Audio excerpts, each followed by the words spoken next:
School শেষে কলিগদের সাথে ঘুরে নিলাম মানকুণ্ডু স্পোর্টিং ক্লাবের মণ্ডপ। থিম ত্রিমাত্রিক, ত্রিদেবের সম্পর্ক ও তাদের শক্তি, অসাধারণ ভাবনা, আলো আর ইলিউশনের কম্বিনেশন, অত্যাশ্চর্য মায়ের রূপ ও চালচিত্র। নতুন পাড়ার থিম ছিল পুরানো সেই দিনের কথা। নেট, গাড়ির বিভিন্ন পার্টস এবং কলকাতার বিভিন্ন স্বনামধন্য ব্যক্তিদের ফ্রেম করা ছবি নিয়ে গড়ে উঠেছে মণ্ডপ। স্থায়ী মণ্ডপে অবস্থিত মায়ের রূপ আর সাজ সত্যিই ভোলার নয়। রাতে গেলাম খলিশানির মণ্ডপ দর্শনে।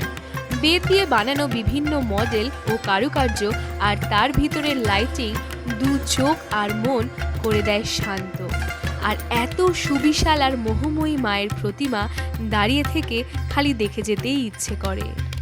কল্পকুর বারোয়ারির চিন্তাভাবনায় ছিল শান্তির প্রতীক। গৌতম বুদ্ধ ছিলেন গোটা মণ্ডপ জুড়ে। চৈনিক ও ভারতীয় শিল্পকলার সংমিশ্রণের ছোঁয়া অনুভূত হলো তাদের মণ্ডপে। নজর কাড়া ছিল মায়ের রূপ ও সাজ। বউবাজার শীতলাতলা মণ্ডপে খুব চাকচিক্য না হলেও মায়ের মনোমুগ্ধকর রূপ আপনার মন কাড়বেই। Bowbazar Kalabagan thermocol, plaster of Paris, ply ও কাঠ দিয়ে নির্মিত সুসজ্জিত মন্দিরে অবস্থান করছে মা।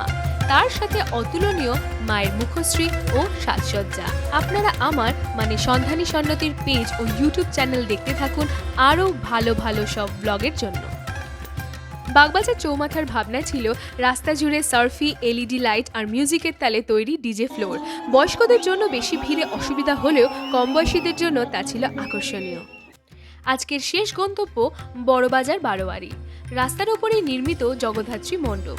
নেট, শোলা এবং শিল্পকলার সংমিশ্রণে তৈরি অভূতপূর্ব মণ্ডপ।